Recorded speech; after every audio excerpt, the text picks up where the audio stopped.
Bismillahirrahmanirrahim. Assalamualaikum warahmatullahi wabarakatuh.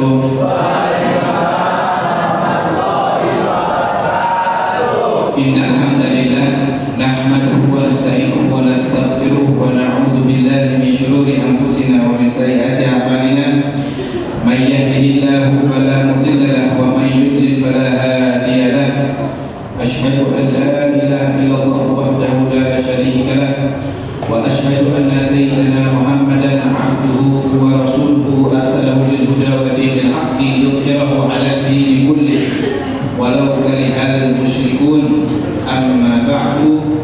Nawaitu ta'alluma wa ta'lim wa tadhakkura wa tadhkir wa naf'a wa ittiba' wal ifadata wal istifada wal hatha 'ala tamassuki bi kitabillahi wa sunnati rasulih wa du'a ila al-huda wa dalalata 'ala al-khair وقاله وقربه وثوابه سبحانه وتعالى. فقال رب اشرح لي صدري ويسر لي امري واحلل عقدة من لساني يفقهوا قولي رب زدني علما وارزقني فهما برحمتك يا ارحم الراحمين ويا اكرم الاكرمين.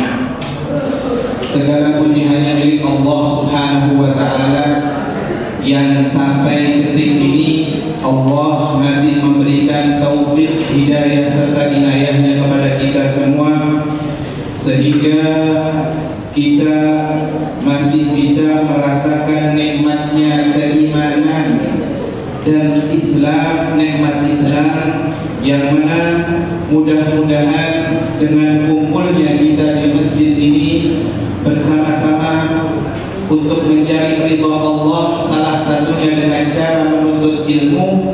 Semoga Allah mencabut nyawa kita dalam keadaan beriman dan Islam, sehingga Allah akan memberikan ridha-Nya kepada kita semua. Karena seseorang yang menuntut agama Allah, disebutkan di dalam hadis yang sahih yang diriwayatkan oleh Imam Tirmidzi, Imam Bukhari dan Muslim, yang insya Allah selalu kita tahu ya. Rasulullah sallallahu alaihi wasallam bersabda, "Man salaka tariqan yaltamisu fihi ilman, sahhalallahu lahu tariqan ilal jannah." Barang siapa yang menginginkan atau selalu belajar ilmu agama Islam, maka Allah mudahkan dia menuju jalan ke surga. Jadi duduknya kita di masjid ini untuk menuntut ilmu agama tidak sia-sia. Ini adalah salah satu jalan kita menuju surganya Allah.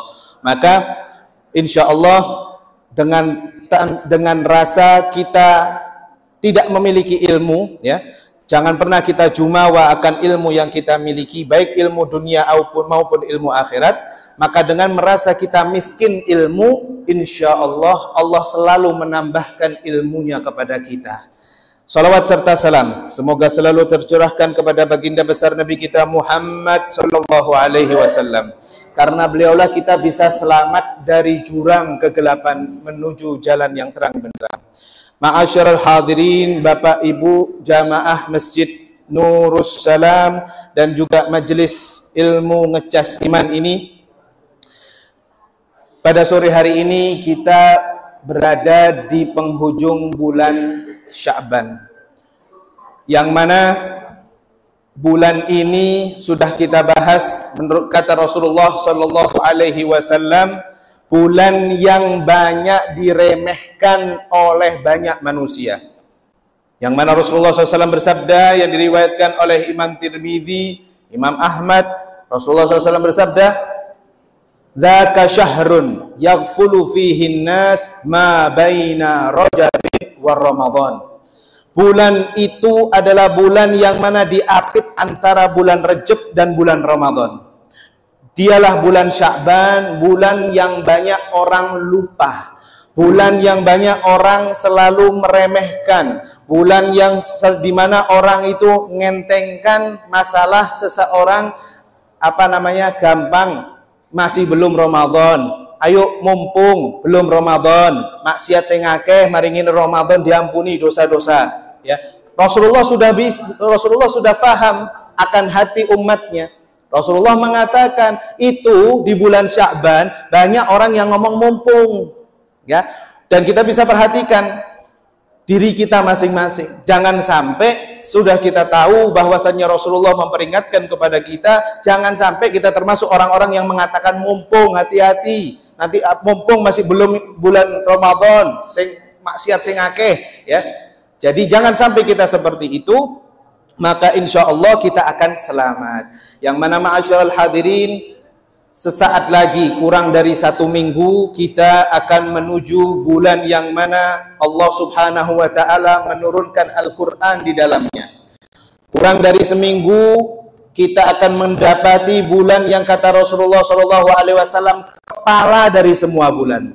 Kurang dari seminggu kita akan mendapati bulan yang mana Allah mengobral pahalanya. Allah menerima taubat hambanya yang taubatan nasuha. Di bulan itulah orang bekerja dilipat gandakan pahalanya. Jangankan bekerja, tidur diberikan pahala oleh Allah Subhanahu wa ta'ala seperti pahalanya orang yang sedang bertasbih. Di bulan itu Allah Subhanahu wa ta'ala melipat gandakan pahala orang yang sedekah 1.000 rupiah seperti seakan-akan dia sedekah 10 juta. Apalagi kalau bukan bulan Ramadan, ya. Bulan yang dimana Allah Subhanahu wa ta'ala memerintahkan kepada kita semua untuk beribadah pokok. Apa itu ibadah pokok di bulan Ramadan? Puasa. Yang mana Allah Subhanahu wa ta'ala berfirman di surat Al-Baqarah ayat 183 yang berbunyi, A'udzu billahi minasyaitonir rajim, ya ayyuhalladzina amanu kutiba alaikumus siyamu kama kutiba alal ladzina min qablikum la'allakum tattaqun. Hai orang yang beriman, berpuasalah, telah ditetapkan kepada kalian untuk berpuasa. Maka berpuasalah seperti orang-orang yang telah terdahulu sebelum kalian. Niscaya kalian akan menjadi hambaku yang bertakwa. Jadi ma'asyiral hadirin wal hadirat, kalau kita pengen dibilang oleh Allah memiliki takwa, di antara wujud sifat takwa kita adalah berpuasa di bulan Ramadan. Kalau ada di antara kita yang ngomongnya dia orang Islam, tapi dia tidak memberikan wujud keislamannya dengan berpuasa, atau dia hanya berpuasa hitungan jari, hari pertama puasa, hari kedua puasa, sampai hari kelima puasa, hari selanjutnya dia melakukan maksiat yang paling dibenci oleh Allah, yaitu perbuatan mokel. Na'udzubillah, ini bukan guyonan, ini bukan perbuatan yang dibilang bercanda. Allah memusuhi. Kalau sudah Allah yang memusuhi dia bakal pasti akan kehidupannya bakal seret semuanya. Na'udzubillah. Ya, orang yang merasa dirinya paling hebat, dia merasa perbuatan maksiatnya itu dianggap enteng, dianggap guyonan, seakan-akan di masa dia kecil, dia sengaja dia tidak berpuasa dengan alasan apapun kecuali sakit, kecuali seseorang perempuan yang hamil dan lain sebagainya. Nanti ada pembahasan khusus, ya. Maka dengan sengaja tidak berpuasa di bulan Ramadan, maka dia dengan sengaja menantang Allah. Panjenengan menantang atasan panjenengan saja sudah ketar-ketir, takut dipecat. Bagaimana kalau seseorang menantang Allah? Luar biasa. Level-levelnya melewati level Fir'aun. Dan di neraka bisa bareng-bareng sama Fir'aun. Ya, reuni bareng dengan Fir'aun. Na'udzubillahi min dzalik. Maka dari itu tidak ada alasan satupun, dalil manapun yang memberikan bahwasannya ini mati ini, Jess. Enggak. Tidak ada dalil apapun. Tidak ada dalil apapun, ya, selain 9 perkara yang memang diperbolehkan seorang itu tidak berpuasa. Insya Allah pembahasannya bisa kita lanjutkan. Panjenengan punya YouTube, panjenengan punya Instagram, bisa nanti sambil searching. Biasanya saya juga live di YouTube, live di Instagram dan lain sebagainya. Maka ada hal-hal yang memang seseorang itu diperbolehkan tidak puasa. Kalau orang itu sehat, orang itu bekerja, karena kesel bekerja, karena capek bekerja, karena dia kepanasan, ini masuk kamar mandi minum air dengan sembunyi-sembunyi pun dia termasuk orang yang menantang Gusti Allah. Na'udzubillah, tsumma na'udzubillah. Maka ma'asyiral hadirin, bulan Sya'ban adalah bulan persiapan kita menuju bulan Ramadan. Bulan Ramadan adalah bulan yang mana manusia ditekankan oleh Allah untuk melawan hawa nafsunya. Bukan hanya hawa nafsu dia menahan makan dan minum dari terbitnya fajar sampai tenggelamnya matahari, bukan. Akan tetapi dia melawan hawa nafsu marahnya, hawa nafsu sombongnya, hawa nafsu ngerasaninya, hawa nafsu dengkinya, hawa nafsu irinya, hawa nafsu yang lainnya. Maka apabila dia sudah berhasil melawan hawa nafsunya di bulan Ramadan, maka dia akan memetik hasilnya di kehidupan dia selanjutnya selain bulan Ramadan. Maka ma'asyiral hadirin, bulan Ramadan adalah bulan yang mana semua umat Islam merindu-rindukan. Setiap umat Islam pasti kangen bulan Ramadan. Bulan Ramadan pasti datang tiap tahun, tapi belum tentu orang yang kangen, orang yang rindu dengan bulan Ramadan bisa berjumpa dengan bulan Ramadan.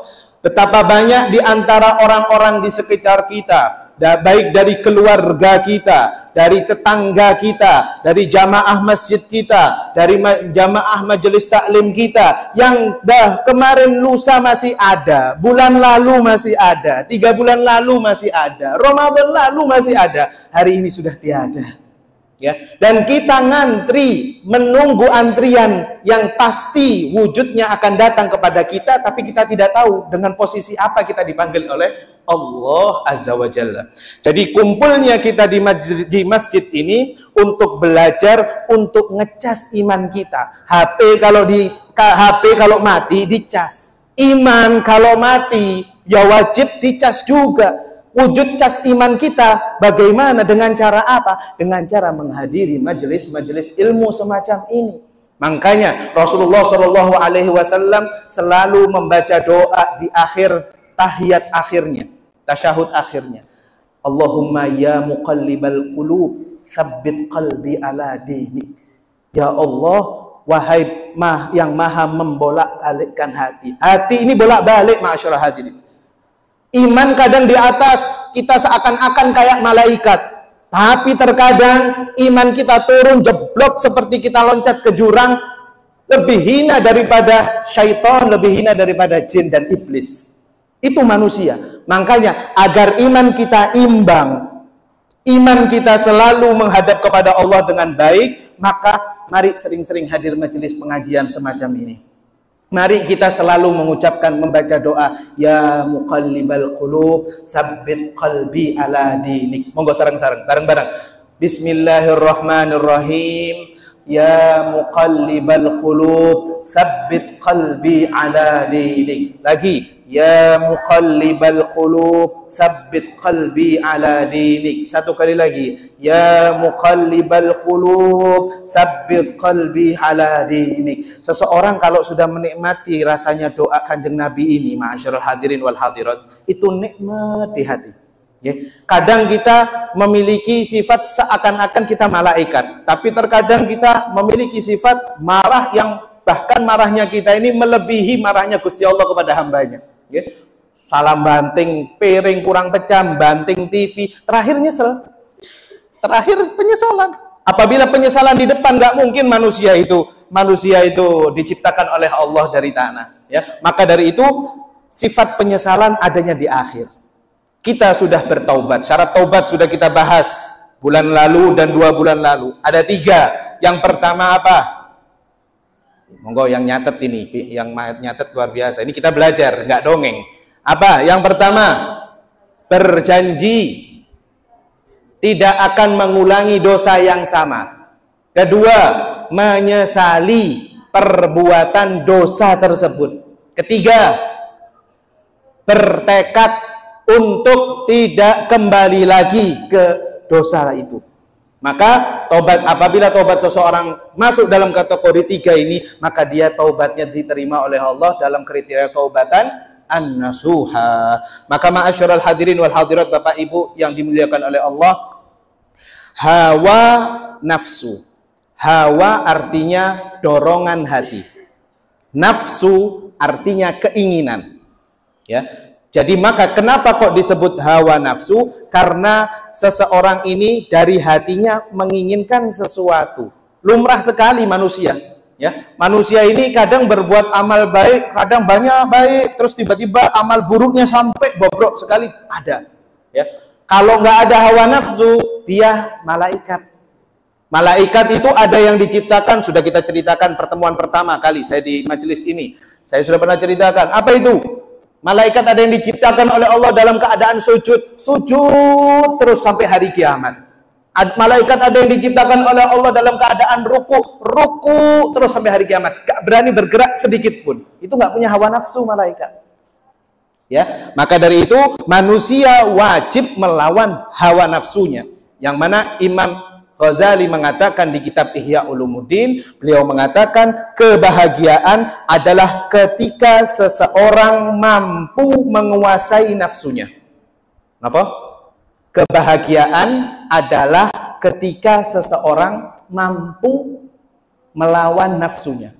Sedangkan kesengsaraan adalah ketika nafsunya bisa menguasai dirinya.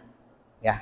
Jadi ma'asyiral hadirin, para jamaah yang dimuliakan oleh Allah, Allah Maha Adil. Allah menciptakan kanan dan kiri, laki-laki dan perempuan, baik dan buruk, surga dan neraka, halal dan haram. Pilihan Allah itu tinggal kita yang memilih. Kita mau kanan atau mau kiri, kita mau surga atau neraka, kita mau menjadi orang yang beruntung atau menjadi orang yang merugi. Pilihannya di kita. Allah menentukan, hei Bani Adam, aku sudah ciptakan dunia untukmu, sekarang tinggal kamu mau memilih. Mau milih apa? Maka disebutkan di dalam hadis yang sahih, Rasulullah SAW bersabda, yang mana diriwayatkan oleh Imam Bukhari, ada diriwayatkan oleh Sahih Muslim, ada yang diriwayatkan oleh Imam Bukhari dan Muslim, dan banyak. Apa itu bunyinya? Rasulullah SAW bersabda, al-halalu bayyin wal haramu bayyin wa ma bainahuma umurun mutasyabihat. Halal itu sudah jelas, haram sudah jelas. Antara halal dan haram adalah sesuatu yang abu-abu. Maka jangan pernah kita menjadi orang yang abu-abu. Di depan orang kita merasa baik, tapi di belakang jahatnya luar biasa. Di depan orang kita bisa seakan-akan dengan di hadapan teman-teman kita, di hadapan tetangga kita, kita berkesan kayaknya kita ini baik hati, tapi di keluarga serem, seperti halnya apa? Seperti halnya hantu yang bergentayangan. Ya, di keluarganya anaknya melihat dia seperti dia, aduh, bapak datang, kayak takut, kesannya kayak mau disiksa, mau diapakan. Jangan, itu abu-abu. Ya, di depan beda, di belakang beda. Jangan sampai, karena Allah Subhanahu wa taala dilanjutkan di hadis yang sahih ini, Allah membenci orang yang abu-abu. Dan kata Allah dilanjutkan di dalam hadis ini, yang mana Rasulullah SAW bersabda, faqad istabra'a lidinihi wa ardi. La ya'lamuhunna katsirun minan nas, faman ittaqa syubuhati faqad istabra'a lidinihi wa ardi. Wa man waqa'a fi subhati waqa'a fil haram karra'i yar'a haulal jima yushiku an yaqa'a fihi. Ala wa inna likulli malikin jimin. Ala wa inna jimillahi maharumu. Ala wa inna fil jasadi mudghatun idza salahat jasadu kullu. Wa idza fasadatul jasadi kullu. Ala wa hiya al-qulub. Kata Allah Subhanahu wa taala, yang halal sudah jelas, yang haram dan sudah jelas, yang meragukan itu jelas. Maka kata Allah Subhanahu wa taala, barang siapa yang menjaga dirinya dari perkara yang samar-samar, nggih, gak halal, gak haram.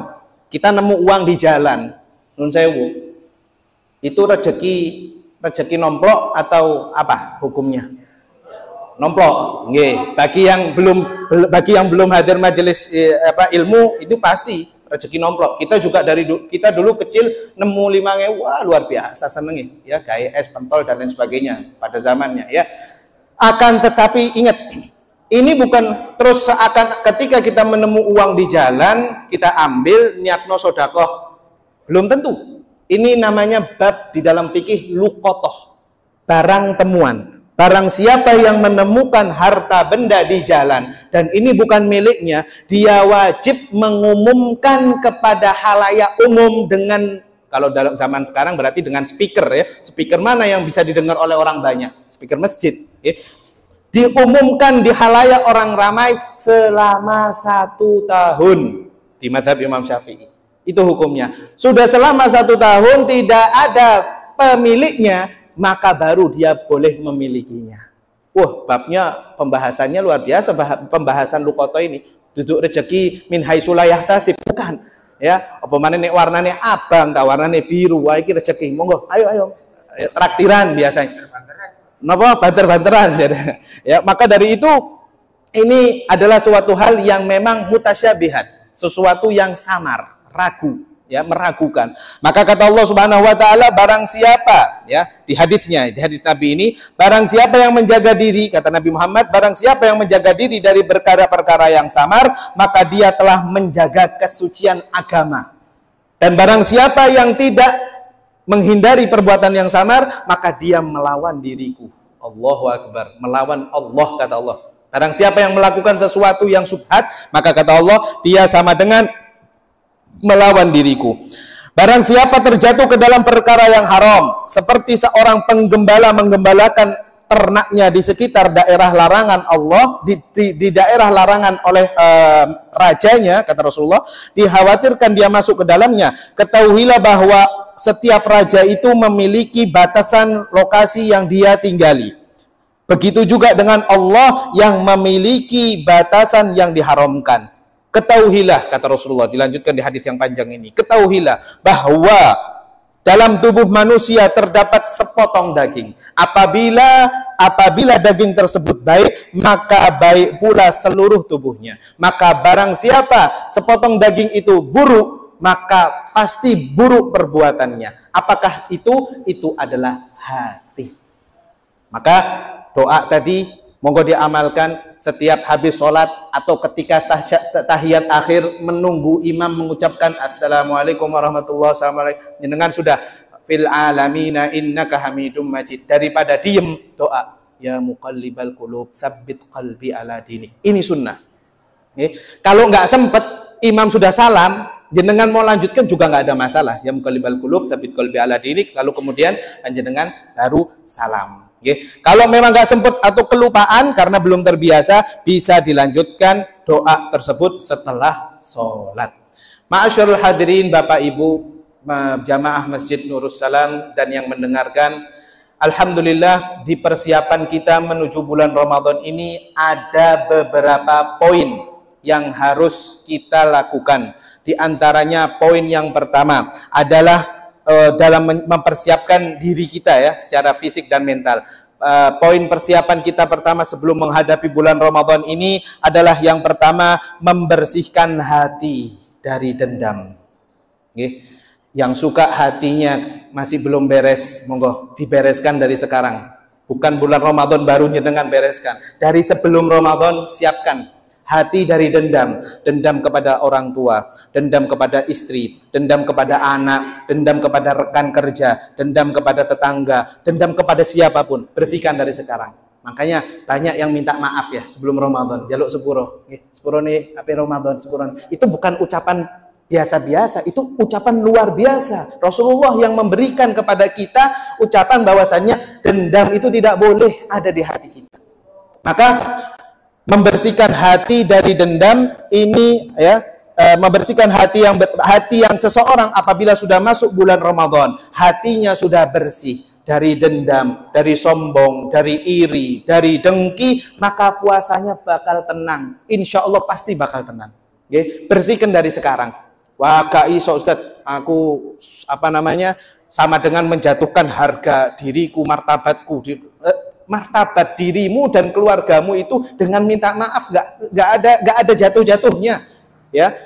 Makanya orang yang meminta maaf tuh terkadang biasa, ya, tapi memaafkan yang sulit. Cek awakmu wis nyolong duitku kok njaluk sepuro nih saiki. Lah hati-hati. Apalagi kalau hal yang berkaitan dengan manusia, ya, dengan hutang piutang, dengan harta benda manusia, itu tidak bisa diselesaikan dengan taubat saja, Bapak Ibu. Ya, dengan kita wajib mengembalikan. Makanya ketika seseorang meninggal dunia, ada ahli waris yang mengatakan atau perwakilannya, apabila almarhum memiliki hutang piutang, silahkan hubungi kami sebagai pihak keluarga. Kenapa adanya hal itu? Kenapa adanya hal seseorang menyampaikan hal itu? Karena orang yang meninggal masih dalam memiliki hutang piutang, sudah kita bahas ini, ya, pertemuan yang kedua. Apa? Jasadnya itu enggak di tanah, enggak di langit, tengah-tengah, ngawang. Teriak di kuburan. Mau berteriak, ahli warisnya enggak denger, enggak tahu. Nah, aku utangku mbek tonggo sebelah nak seono. Mau ngomong padahal dia masih ada, padahal jasadnya sudah dikubur, tapi dia nggak bisa ngomong ke ahli warisnya.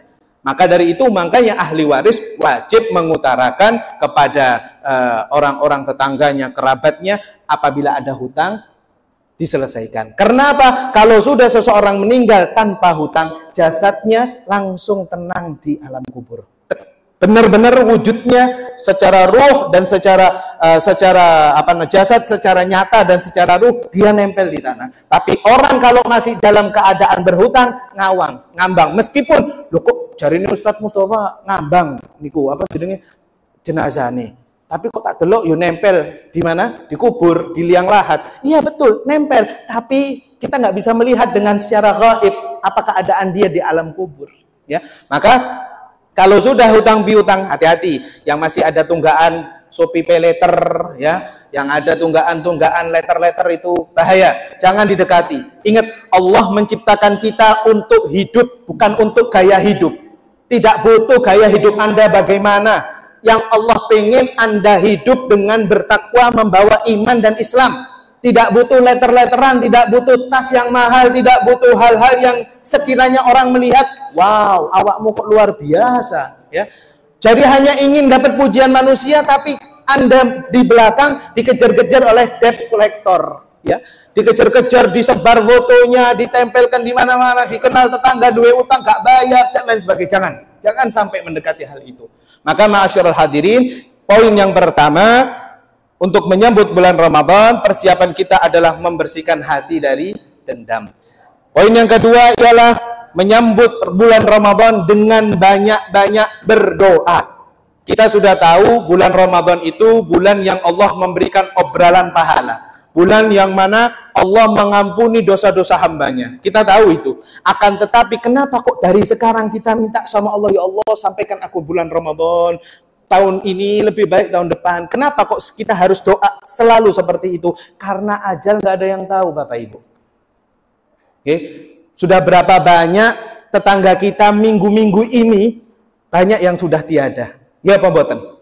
Di daerah saya seperti itu. Nggak tahu di daerah Anda. Kalau daerah saya memang seperti itu. Penduduk bumi berubah. Mereka ada yang meninggal sebelum Ramadan, ada yang menikah, ada yang melahirkan. Nah, kalau orangnya kayak sampean KB terus, bumi Allah ini mau diapakan? Ya, nggak ganti-ganti lah wongi. Ya, tidak mungkin. Maka dari itu Allah ingin qadratullah, Allah menginginkan ada hamba-hambanya yang meninggal, ada hamba-hambanya yang melahirkan, ada hamba-hambanya yang menikah. Kayak mati nih.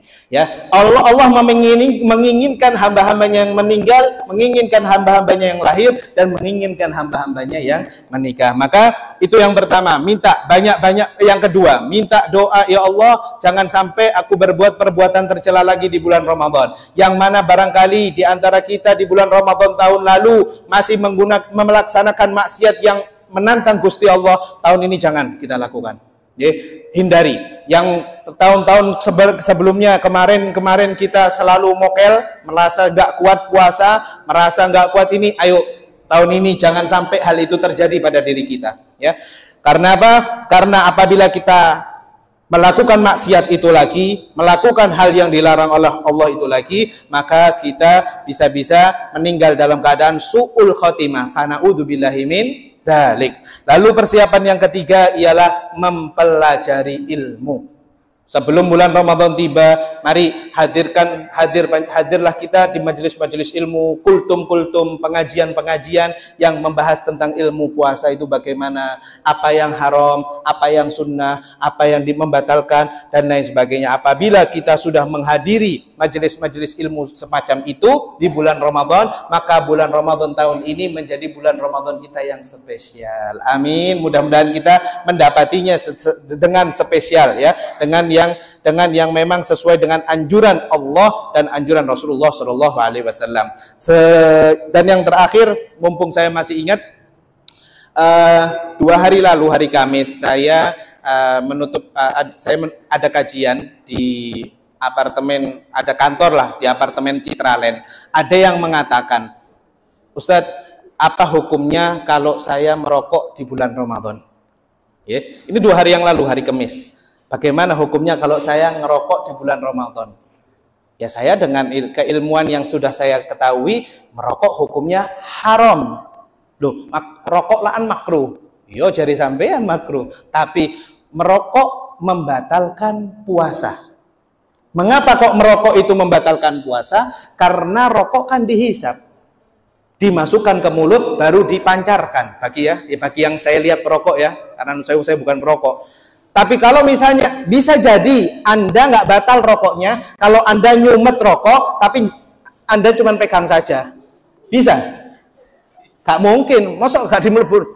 Ya, maka dari itu ada orang yang merokok tapi nggak batal. Bagaimana caranya? Disumet, dipegang tok, jangan dimasukkan mulut, nggak batal jenengan. Tapi kalau sudah masuk mulut, batal. Lah kan nggak makan, nggak minum. Nah, ini pertanyaan yang berulang dan terulang lagi kemarin. Sebelum terulang dengan pertanyaan nanti, saya sekarang sudah jawab dulu, ya.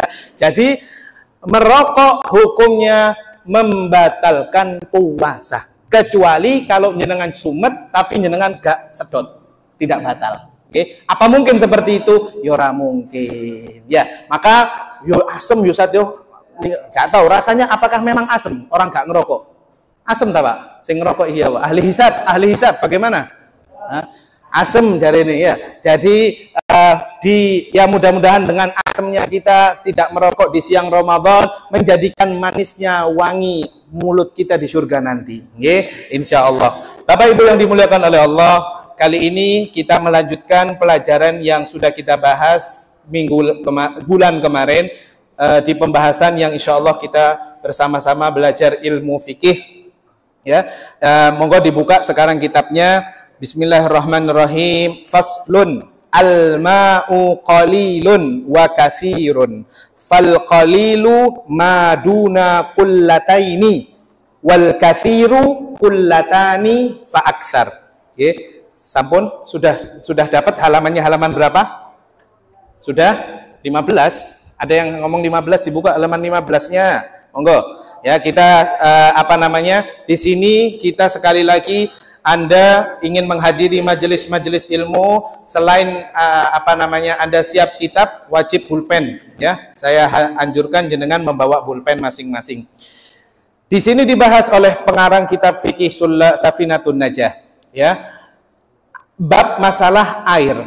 Nah, air terbagi menjadi 2 macam. Air yang pertama adalah air sedikit.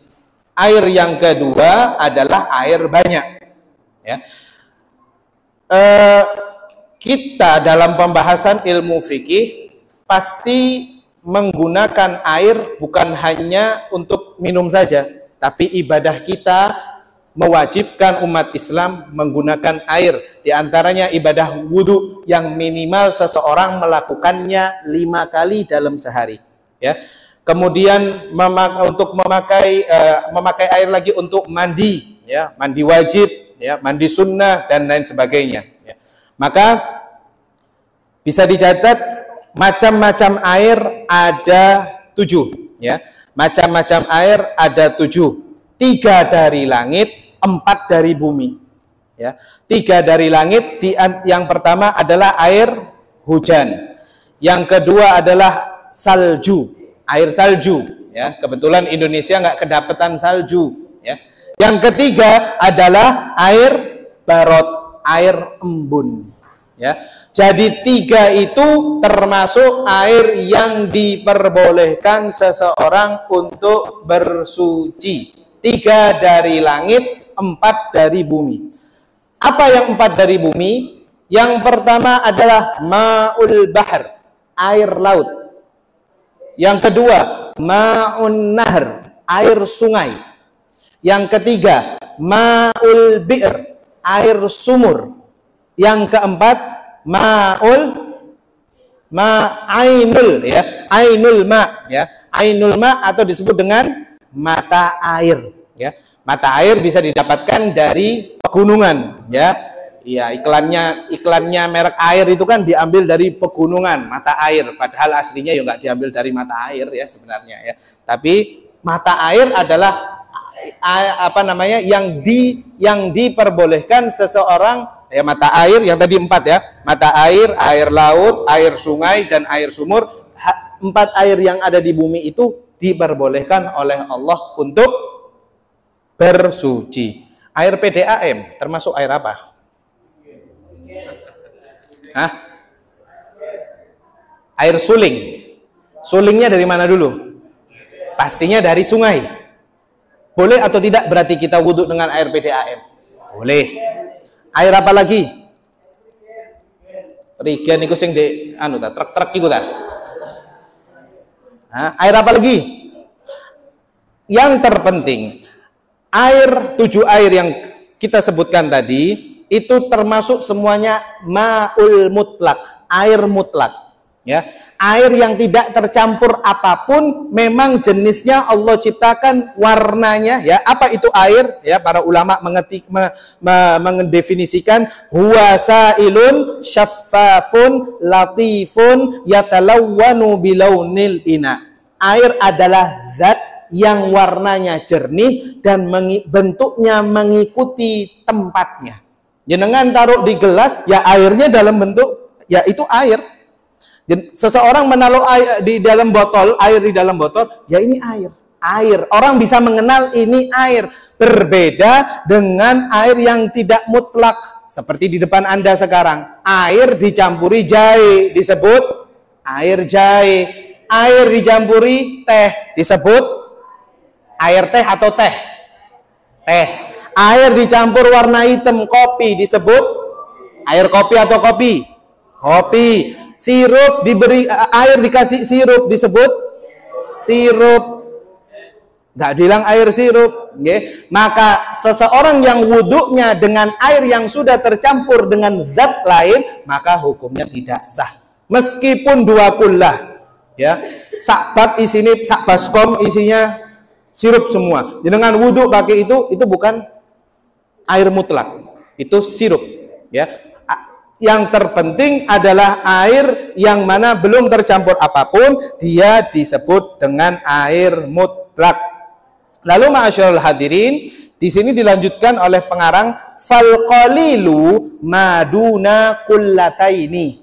Air sedikit di dalam agama Islam adalah yang kurang dari 2 kullah.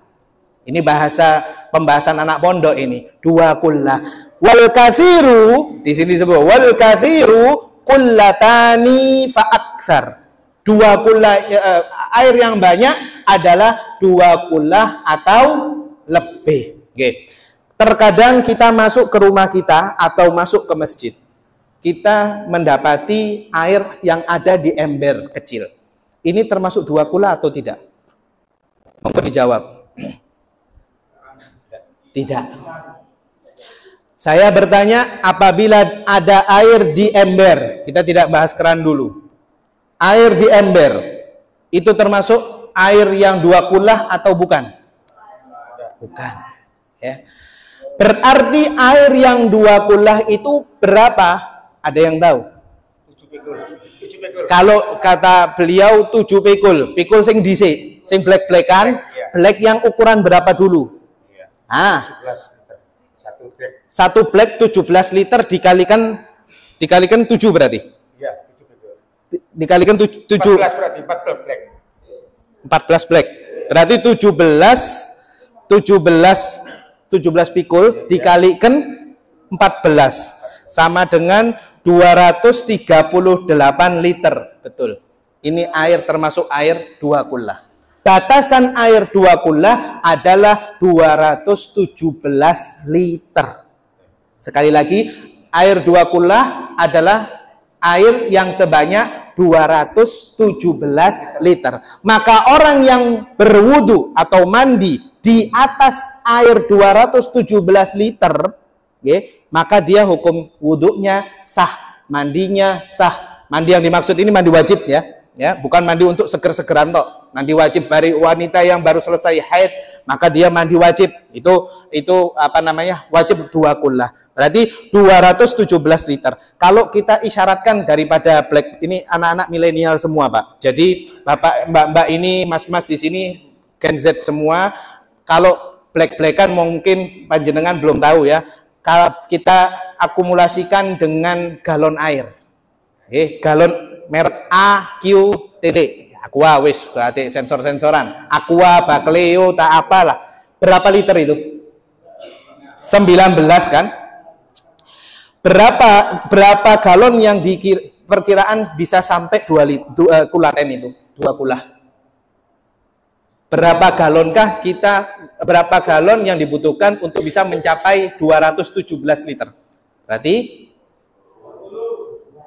19 liter dikali berapa yuk? Dikali 12. Dikali 12. Dikali 12 sama dengan 7 black tadi. 228. Hasilnya sama. 19 liter ya, galon air ada dikalikan 12 galon. Dimasukkan ke bak air. Maka itu sudah mencapai 2 kullah. Ya. Itu yang pertama, kita dasarnya seperti itu. Yang kedua, bagaimana hukum seseorang yang dia mendapati kamar mandinya kotak isi ubinnya itu 60 kali 40 atau kali 60. Apakah itu sampai ke 217 liter? Belum sampai kan? Belum sampai kan? Atau di rumahnya nggak pakai bak mandi, pakai shower atau pakai keran. Bagaimana? Nah, sekarang kita bahas keran. Bagaimana hukumnya apabila wudhu atau mandi pakai shower atau pakai keran yang mengucur? Hukumnya boleh tanpa harus dilihat 2 kullah atau kurang dari 2 kullah. Ya, jadi apakah pengaruh Ustadz? Apakah keran kita buka tandon itu harus tandon yang di atas 228 liter? Enggak juga. Mau nyenengan PDAM-nya langsung tanpa tandon, langsung keran, hukum mandi di keran atau di shower langsung dengan air yang mengalir, hukumnya sah. Yang terpenting apa? Mengalir. Ya. Sekarang bagaimana apabila di rumah kita tidak ada keran, tidak pakai keran lah pasti ya, tidak pakai bak mandi, pakai ember kecil.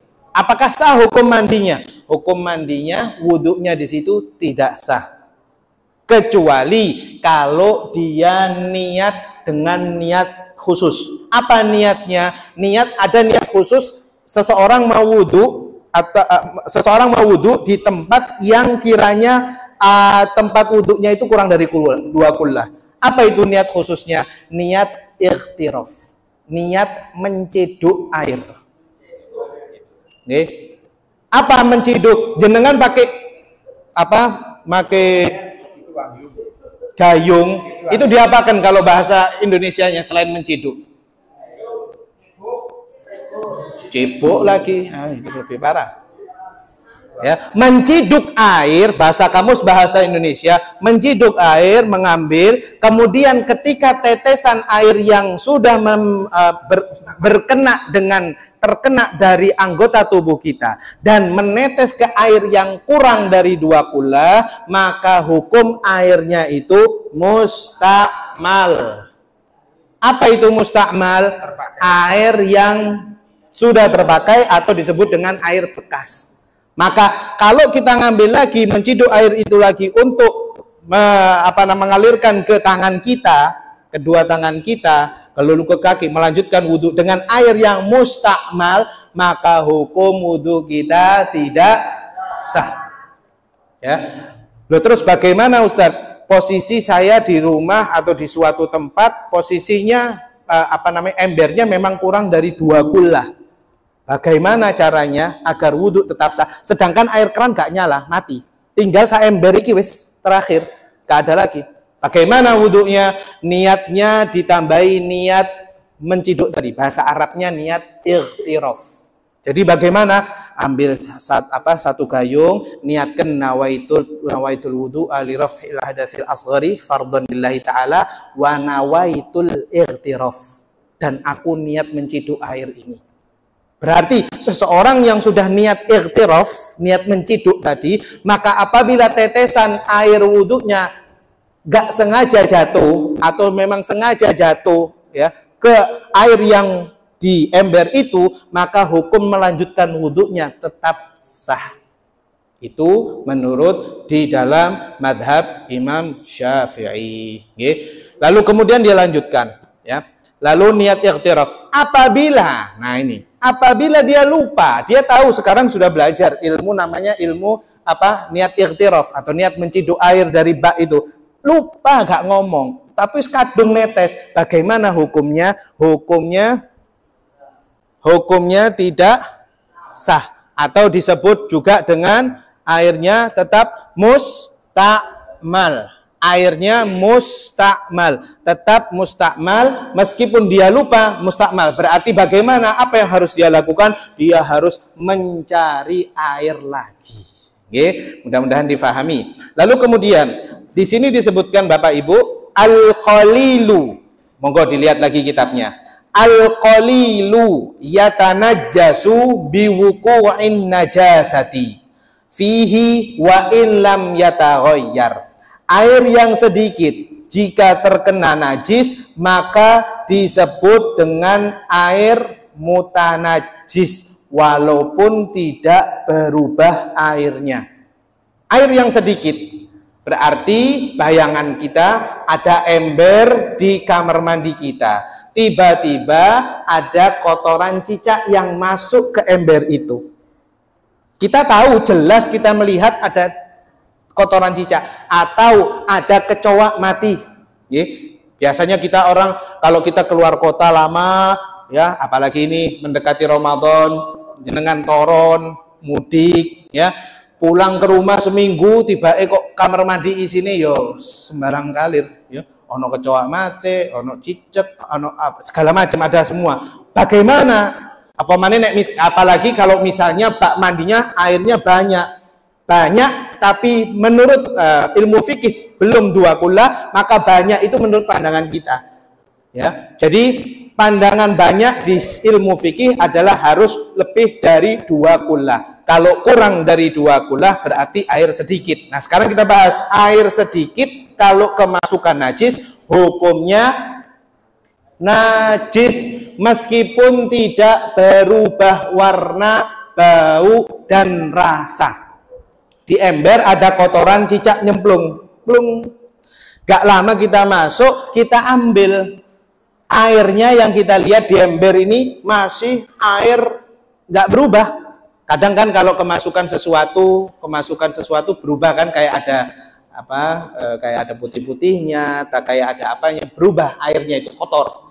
Tapi ini enggak. Kebetulan memang cicaknya baru melempar kotorannya masuk ke dalam ember, kita masuk kamar mandi, kita langsung lihat, kita langsung ambil. Tuh, banyune titik, airnya sedikit. Tapi nggak berubah padahal, nggak berubah rasa, dicium nggak ada baunya, warnanya juga nggak berubah. Apakah ini disebut air yang suci? Tidak. Kalau air sedikit kena najis, meskipun najisnya itu sedikit, disebut air mutanajis, disebut air yang sedikit, air yang najis. Lalu kemudian monggo dibaca lagi, wal ma'ul katsir la yatanajjasu illa idza taghayyara ta'muhu aw launuhu aw rihuhu. Air yang banyak ya, sedangkan air yang banyak jika kejatuhan najis tidak disebut air mutanajis. kecuali apabila berubah rasa, bau, dan warnanya. Anda di rumah ada bak mandi, bak mandinya lebar, besar, bahkan bisa sampai 300 liter, ya, yang sampai nyemplung seisok berenang di tengah di bak mandi yang.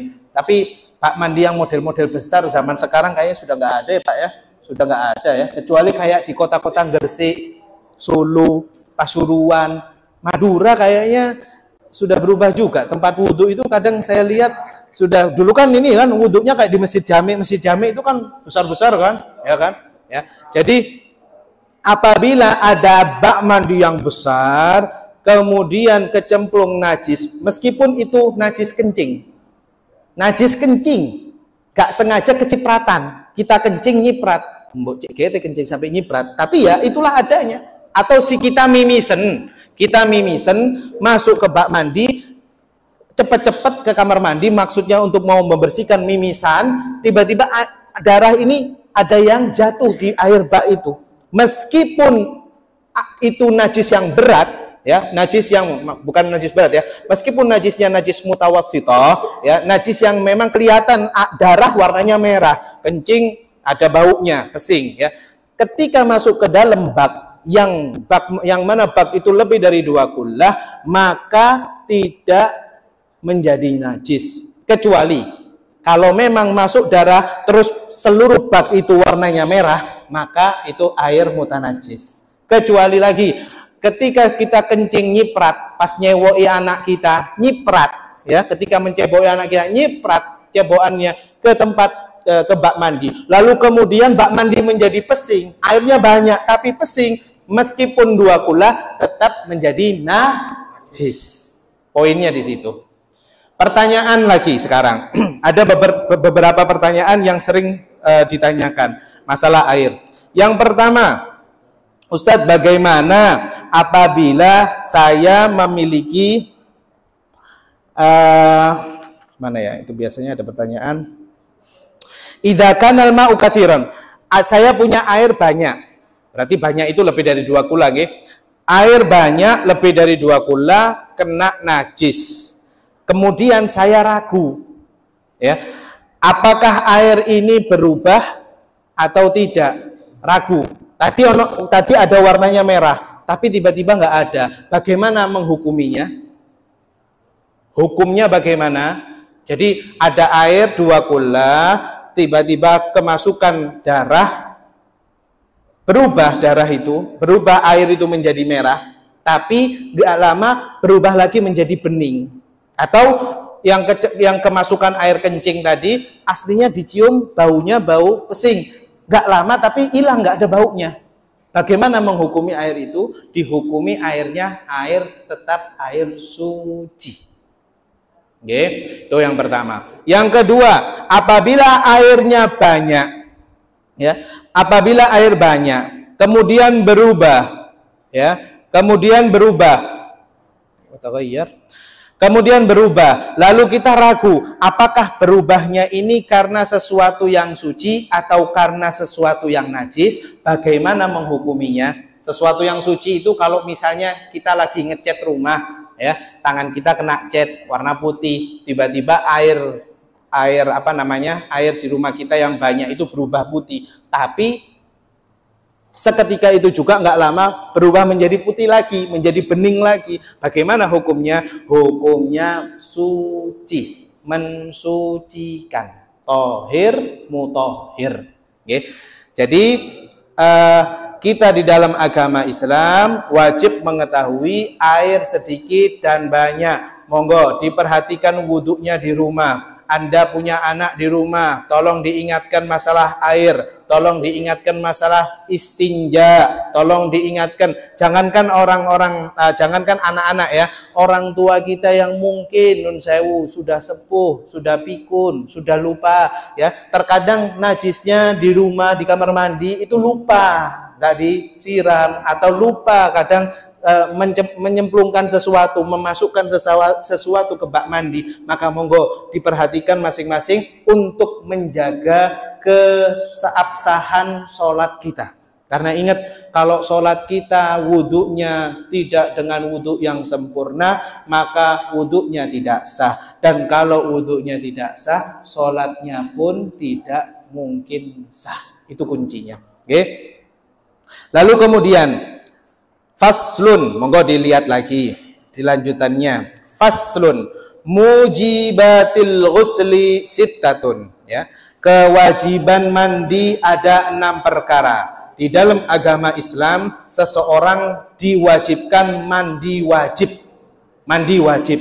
Karena apa? Karena 6 perkara ini. Selain 6 perkara, maka dia tidak diwajibkan mandi. Apa itu yang pertama? Ilajul hasyafati fil farji.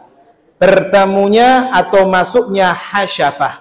Apa itu hasyafah? Kepala kemaluan ke dalam farji wanita. Maka apabila seseorang yang bertemu meskipun tidak keluar, ya, tidak keluar mani, maka dia wajib untuk mandi wajib.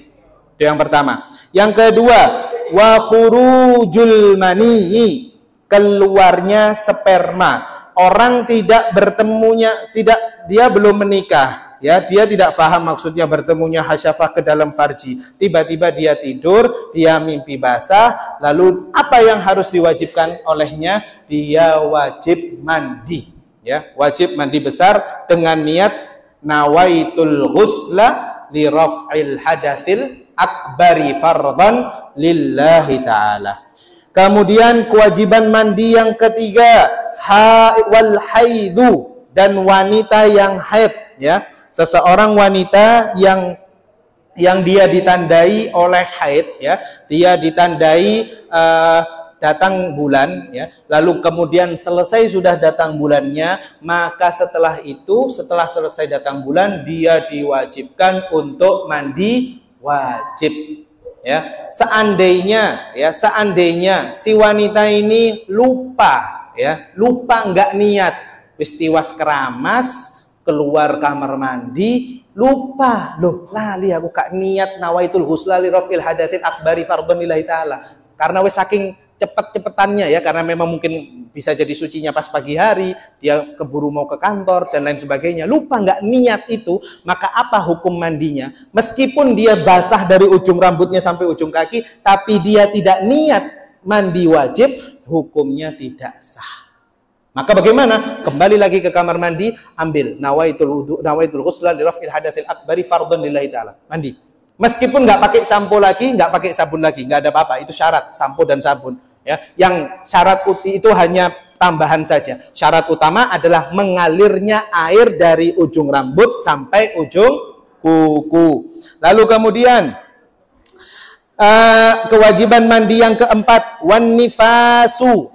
Seseorang yang selesai nifas, ya, bagi ibu-ibu yang sudah merasakan melahirkan, ya, melahirkan anak yang pertama maupun yang kedua dan seterusnya. Anda setelah melahirkan menyusui, lalu selesai setelah menyusui, terkadang ada wanita yang keluar darah nifasnya itu sampai 1 bulan saja, 30 hari, terus berhenti.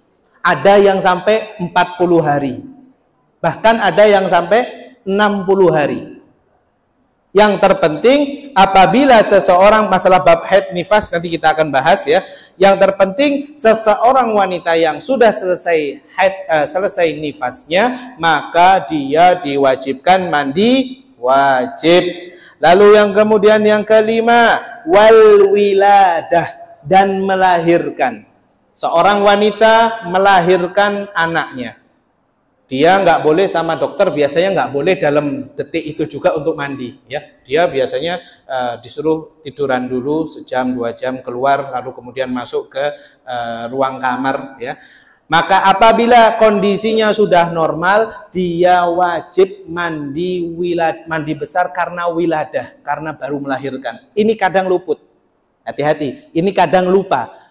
Ya, kadang yang sudah yang dimengerti oleh masyarakat pada umumnya, mandi wajib itu karena selesai haid sama nifas saja. Ternyata ini ada tambahan. Setelah melahirkan ada hukumnya mandi wajib.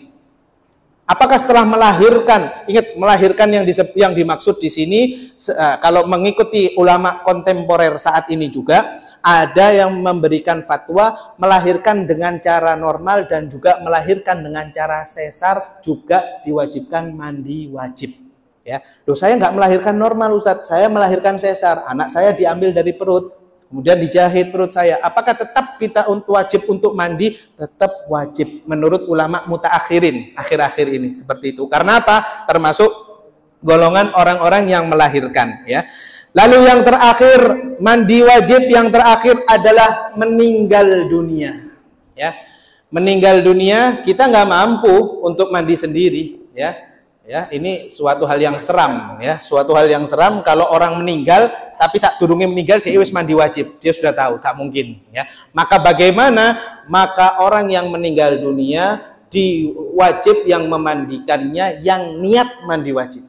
Oke, biasanya mudin-mudin di kampung-kampung itu harus mengerti ilmu fikih ini. Ya, jadi orang yang memandikan jenazah, ya niatkan nawaitul ghuslah li raf'i hadhil janazati fardhan lillahi ta'ala. Gak mungkin jenazahnya yang niat, ya kan? Ya, ini jenazah sing niat, ya saya juga takut sebagai manusia normal, ya. Jadi mudin atau bukan hanya mudin, ya, sanak keluarganya. Ya, Anda sebagai umat Islam jangan hanya mengandalkan mudin kampung saja untuk mandikan jenazah. Seandainya tidak ada mudinnya di luar kota, mudin kampung sebelah juga di luar negeri, misalnya, ya apa terusnya? Bagaimana? Ya Anda sebagai ahli warisnya berkewajiban untuk memandikan jenazah.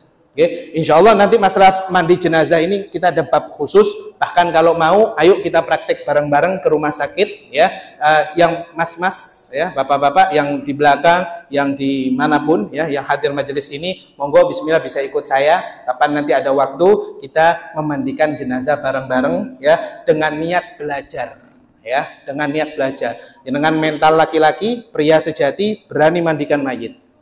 Bukan pria sejati hanya diandalkan oleh sebatang rokok dan korek, ya. Pria sejati itu adalah dia berani berhadapan untuk memandikan jenazah atau dia berani untuk menyembelih kambing. Pria sejati tapi wedi aku gak iso delok getih. Wah, berarti ditanya itu perlu dipertanyakan. Mudah-mudahan pelajaran kita pada sore hari ini bermanfaat untuk kita semua. Tambahan sedikit karena belum waktunya, masih lama, masih 1/4 jam. Faslun, terakhir kita tuntaskan saja. Faslun, furudul ghusli ithnani. Fardu mandi ada 2. Al-awwal, ya, al-awwal yang pertama an-niyah. Yang pertama niat, ya. Seperti yang sudah tadi kami sebutkan, apabila orang sudah mandi, sudah keramasan, jenengan yang bapak-bapak, ibu-ibu sudah mandi wajib, tapi lupa gak niat, sekali lagi wajib balik ke kamar mandi, niat langsung dibiarkan dari ujung rambut sampai ujung kuku, niatkan nawaitul ghusla li raf'il haditsil akbari fardhan lillahi ta'ala. Lalu yang kedua, wa ta'mimul badani bil ma'i, dan meratakan air ke seluruh badan, diratakan.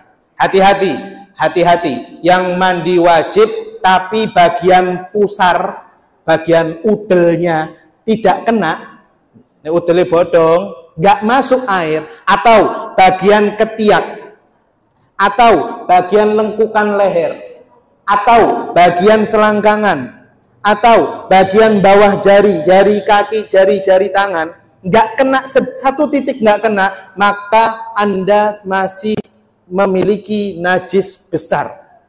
Dan apapun yang Anda lakukan selama najis itu belum gugur dari badan Anda, maka ibadah Anda tidak sah di mata Allah. Jenengan tidak bisa sholat, jenengan haram untuk megang Al-Quran, jenengan haram masuk ke dalam masjid. Wah, banyak, nanti kita akan bahas yang diharamkan seseorang ketika hadas besar. Jadi seluruh tubuh wajib basah, wajib.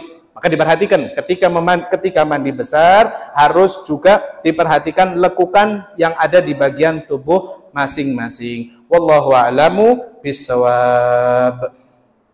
Semoga bermanfaat. Bisa kita lanjutkan dengan beberapa pertanyaan. Monggo.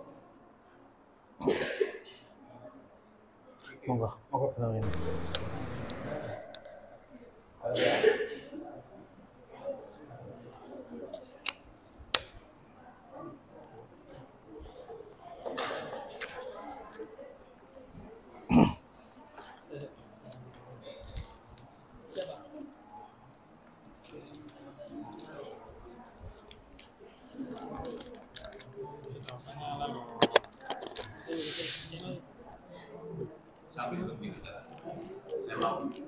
Monggo.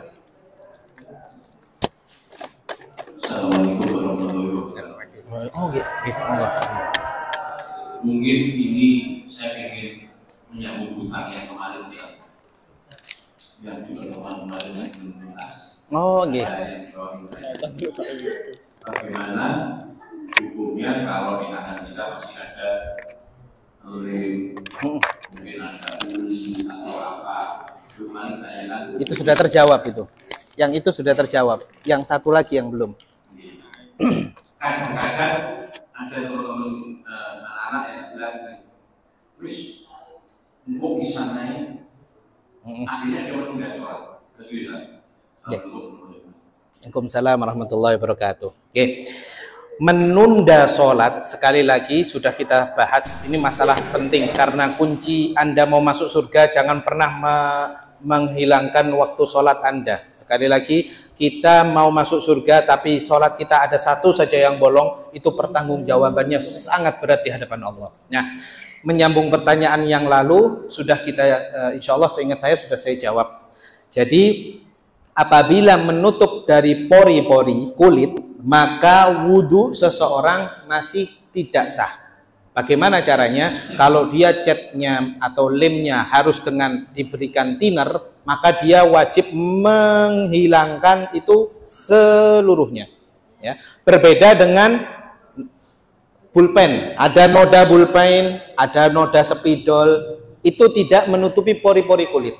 Ya, maka orang yang berwudu tetap sah. Nah, ini pertanyaan baru oleh beliau, Bapak Anto. Beliau bertanya, kalau misalnya wis engkok wae, nanti saja, ya. Nanti saja yang dimaksud ini sholatnya yang nanti saja, atau wudhunya nanti saja, atau sholatnya dijadikan satu engkok wae, duhur mbek asar kayak orang musafir. Bagaimana? Pertanyaannya bagaimana ini? Membingungkan sedikit. Maksudnya nanti saja itu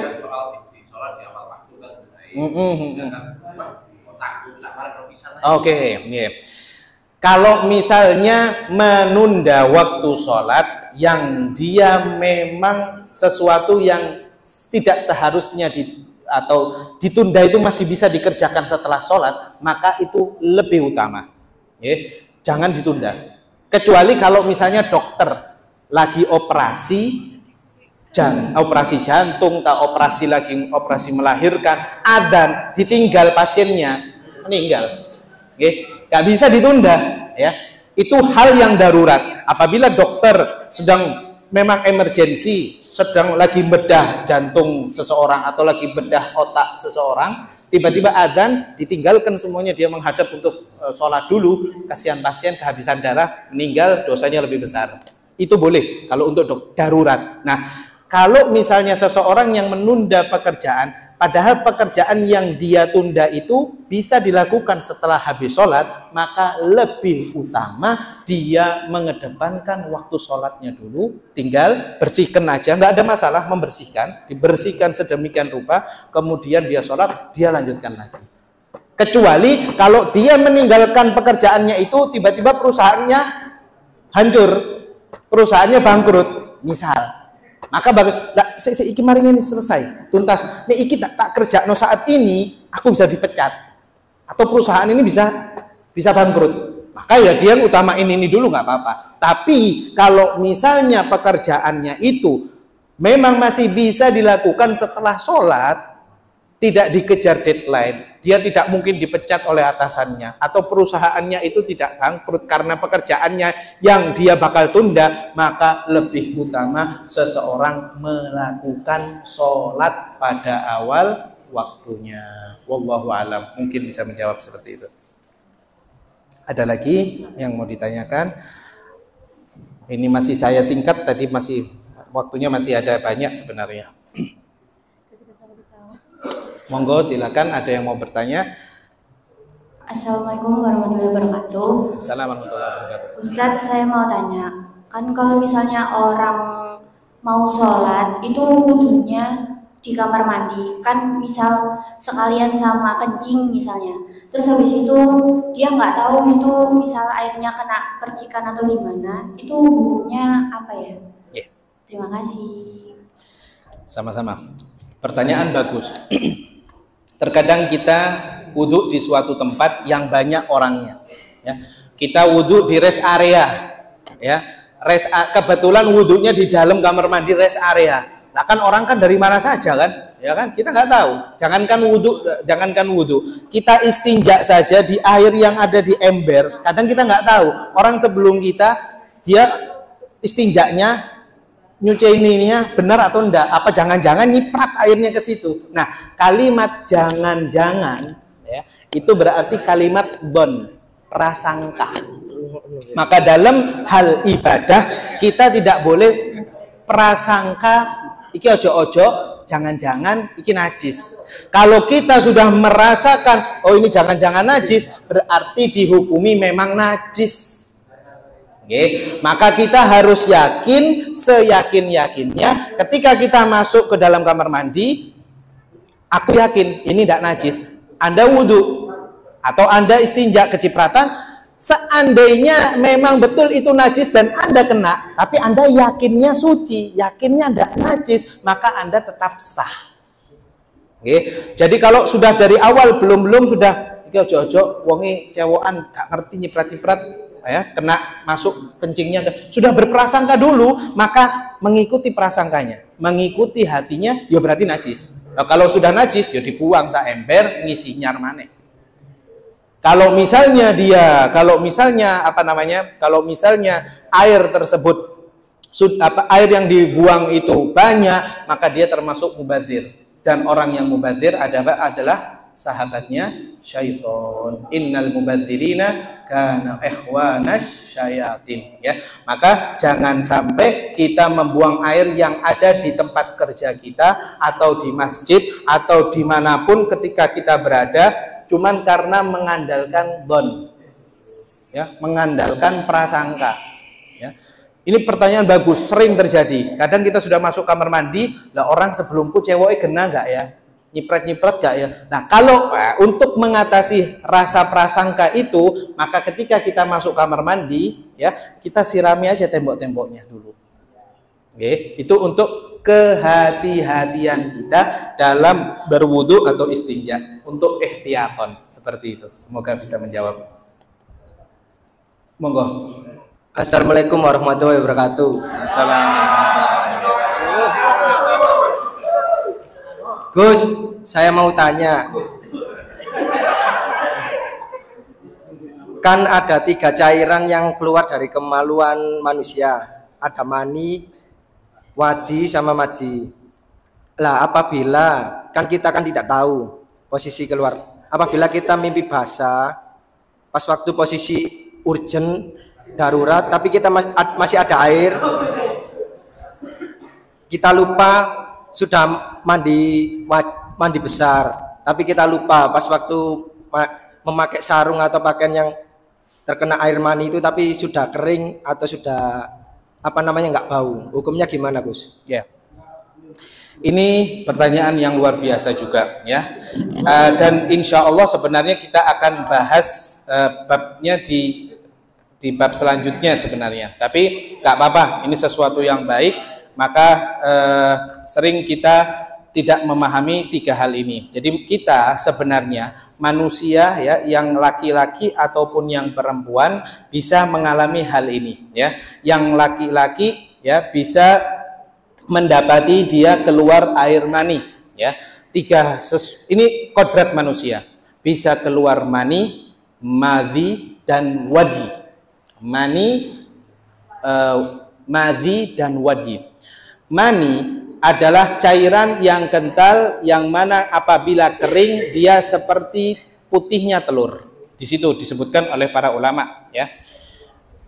Sebenarnya mani itu bukan hanya laki-laki saja yang keluar, wanita juga keluar. Yang pertama, madhi, ya, madhi adalah sesuatu yang keluarnya berbarengan dengan, atau bukan berbarengan, sebelum keluarnya mani, yang mana mani hukumnya najis. Mani hukumnya tidak najis, tapi kalau madhi hukumnya najis. Wadi hukumnya najis, ya. Mani apabila dia keluar, ya, keluar dari kena pakaian kita, sarung atau celana dalam, bagi laki-laki hukumnya dikatakan suci apabila seseorang yakin tidak ada madhinya. Tapi kalau dipelajari secara khusus, mani itu pasti keluar dengan madhi. Berarti kalau keluar di tempat atau di misalnya pakaian dalam kita, atau kena sarung kita, kena celana kita, maka dihukumi najis juga. Tapi zatnya mani hukumnya tidak najis. Kalau mani najis, badan kita ini semua najis toh. Ya, apabila maka kenapa kok mani tidak dihukumi najis? Karena itu adalah sulbu Adam, itu adalah bagian untuk diri manusia, ya. Maka hukumnya apabila seseorang yang keluar mani lupa tidak menyucikan, ini pertanyaannya mensucikan bagiannya atau gimana tadi? Ya, mensucikan bukan baju ya, mobil khusus celananya, ya kan? Nih, baju kayaknya lebih serem ini model apa? Ya, misalnya kena sarungnya, ya, kena sarungnya. Maka bagaimana hukumnya? Wajib dicuci. Dicucinya semuanya kah? Apakah seluruh sarungnya dicuci? Tidak, yang terkena mani itu saja. Ya. Kemudian yang terakhir, wadi. Wadi adalah cairan yang keluar apabila seseorang bekerja berat. Misal yang laki-laki ngangkat-ngangkat, tiba-tiba lelah, jam istirahat, tidur, tak keluar sesuatu, itu bukan mani, tapi itu cairan, tapi itu wadi. Hukumnya bagaimana? Najis. Perempuan apakah mungkin keluar wadi? Mungkin apabila seorang atlet tenis misalnya, atau atlet silat, ya, berat dia melakukan aktivitas, tiba-tiba keluar, maka itu hukumnya najis. Kalau di perempuan, madhi itu disebut juga dengan keputihan, ya, kalau nggak salah di dalam pembahasan keputihan. Jadi hukumnya seperti itu, ya, bagi penanya. Jadi hukumnya mani wajib. Kalau maninya memang hanya sperma saja, maka tidak wajib untuk dibersihkan. Tapi mayoritas pasti mani itu keluar dengan madhinya, ya, keluar dengan cairan yang seperti sebutkan para ulama, cairannya itu apabila mengering, dia keringnya kayak putih telur, baunya amis seperti tepung. Jadi seperti itu, ya. Tepung yang dikasih air itu seperti itu, bau mani dan madhi. Wallahu a'lam. Semoga terjawab. Sampun. Ada lagi? Silakan. Assalamualaikum warahmatullahi wabarakatuh. Waalaikumsalam. Mohon maaf sebelumnya Ustadz, saya ingin bertanya. Bagaimana hukum memegang atau membaca mushaf Al-Quran bagi wanita yang sedang haid? Mohon diberikan penjelasan dari masing-masing mushaf. Syukran. Afwan. Oke. Ini juga sering terjadi. Bagaimana hukumnya seorang wanita yang membaca Al-Quran atau membaca mushaf tapi dia dalam keadaan haid, dalam keadaan tidak suci, ya. Hukumnya haram. Apabila dia niat membacanya dengan memegang Al-Quran, lalu dia membuka niat untuk ibadah ngaji, ya, niat untuk pengen dapat pahala dari ngajinya, itu haram. Satu ayatnya bukan pahala yang dia dapat, dosa yang dia dapat. Berbeda dengan wanita yang memang kesehariannya sebelum tidur membaca ayat kursi, atau setelah sholat asar dia membaca waqiah rutin, Atau setelah maghrib dia biasa membaca yasinan, tiba-tiba dia haid. Apakah rutinannya atau keistiqomahannya dia dalam membaca itu juga haram? Para ulama mendefinisikannya tidak haram. Bagi yang sudah rutin, wanita yang haid ketika baca ayat kursi sebelum tidur boleh. Tapi niatnya bukan niat untuk ingin mendapatkan pahala dari Allah. Niatkan aku ingin istiqomah selalu baca sampai akhir hayat. Boleh, diperbolehkan. Tapi kalau dia niatnya memang ngambil Al-Quran, memang pengen ngaji, dengan niatan pengen ngaji, pengen dapat pahala, baca waqiah atau baca apa, haram secara mutlak, tidak boleh. Ya. Kemudian orang wanita-wanita yang haid, ya, itu juga diperbolehkan untuk murojaah Al-Quran. Apa arti murojaah? Mengulangi hafalan Al-Qur'annya. Boleh. Tapi kalau dia mau hafalan baru, haram. Tidak boleh. Tapi untuk murojaah diperbolehkan. Ini menurut mazhab Imam Malik. Nah, kita di mazhab Imam Syafi'i mutlak haram, tidak boleh. Tapi kalau kita taklid ngambil mazhabnya Imam Malik, diperbolehkan. Maka seorang wanita yang mau murojaah Al-Qur'an, kan kasihan ya. Apa alasan Imam Malik memberikan pendapatnya atau fatwanya seperti ini? Karena apa? Karena kasihan nih, pahala ini laki-laki semua yang ngambil. Jadi wanita-wanita yang memang kalau sudah istiqomah baca ayat kursi sebelum tidur, baca waqiah pagi dan sore, jadi biar pahalanya tidak hilang. Karena wanita ini terkadang dia terhambat oleh rutinitas atau datang bulannya. Jadi biar tidak berkurang pahalanya di hadapan Allah, yang sudah istiqomah nggak ada masalah. Tapi kalau dia tidak biasa istiqomah atau dia sengaja membuka Al-Quran, hukumnya haram. Allahu a'lam. Semoga terjawab. Sudah? Ada lagi? Silakan. Ustadz, saya izin bertanya langsung saja. Tadi saya sempat mendengar kalau, mohon maaf ya, kalau keputihan itu termasuk di mading ya Ustadz? Ya, tadi ya saya ucapin gitu ya. Ya. Nah, kalau kata Ustadz kan kalau madi sama wadi kan wadi, keliru. Nah, apalagi itu kan berarti najis. Nah, itu beberapa dari kami itu menganggapnya kalau misal kami yang perempuan, kalau keputihan itu suci, ya, diperbolehkan. maksudnya bisa dibersihkan tanpa menggunakan air. Itu hukumnya bagaimana Ustadz? Kalau misal kita nggak mandi besar kayak gitu, tapi kita sholat setelahnya, setelah membersihkan, mohon maaf. Dan itu masa-masa aktif, misal kita masih kerja atau kayak gitu, itu gimana Ustaz? Terima kasih. Ini mengingatkan saya dengan pertanyaan masnya tadi. Mani, apabila seseorang keluar mani, hukumnya wajib mandi. Ya, tadi belum saya jawab secara lengkap. Tapi seseorang kalau keluar madhi dan wadi, hukumnya tidak wajib mandi.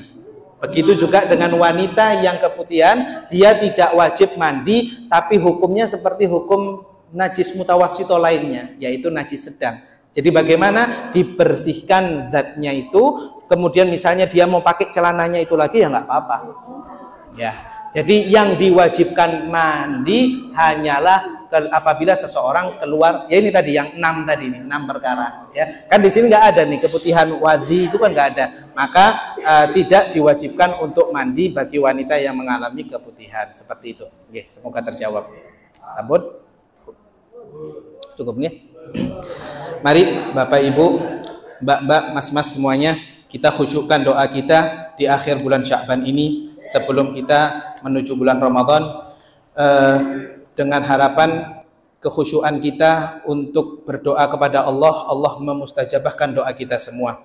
Jangan sampai kita ketika berdoa Allah malah menyepelekan doa kita, karena kita terlalu menyepelekan Allah. Fana'udzubillahi min dzalik. Kita ambil waktu beberapa detik saja hingga 1 menit kita berdoa, kita berharap semoga Allah Subhanahu wa taala mengampuni dosa-dosa kita semuanya dan kita mendapatkan ridha Allah Subhanahu wa taala dan bisa Allah takdirkan kita bertemu bulan Ramadan dalam keadaan sehat walafiat.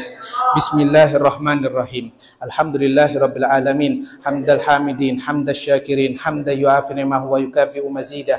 Ya Rabbana lakal hamdu kama yanbaghi li jalali wajhika wa 'azimi sultanik. Allahumma salli wa sallim ala sayyidina Muhammadin wa ala ali sayyidina Muhammad. Allahumma inna nas'aluka al-afwa wal afiyah wal mu'afata ad-daimah fid dini wad dunya wal akhirah. Allahumma ij'al jam'ana hadha jam'an marhuma wa tafarruqana bihi tafarruqan ma'suma wa la taj'al fina syaqiyan wa la mahruma bi rahmatika ya arhamar rahimin ya Allah. Allahumma ja'alna min ahlil khair, Allahumma ja'alna min ahlil istiqamah, Allahumma ja'alna min ahlil qanaah, Allahumma ja'alna min ahli ta'ah, Allahumma ja'alna min ahli salatil jamaah. Allahumma ya Allah ya Rahman ya Rahim, tiada kehormatan bagi lisan kami untuk menyebutkan namamu Allah. Tiada hal yang pasti kita ucapkan apabila kami mendapatkan sesuatu yang berharga atau sesuatu yang buruk kecuali kami menyebut namamu Allah. Maka dari itu tanamkan di hati kami namamu ya Allah, sehingga kami bisa menikmati rasa mengucapkan kalimat namamu Allah. Ya Allah ya Rahman ya Rahim, Engkau mengetahui apa yang kami lakukan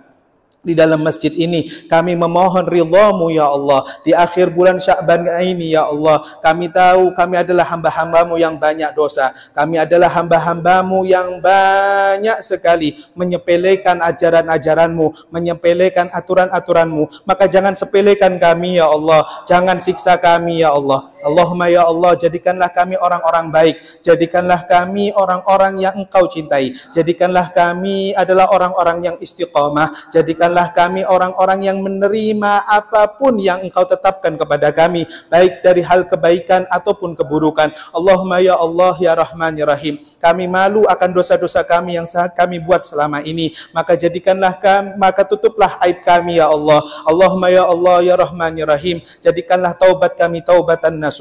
Ya Allah ya Rahman ya Rahim, Engkau Maha Pengasih lagi Maha Penyayang.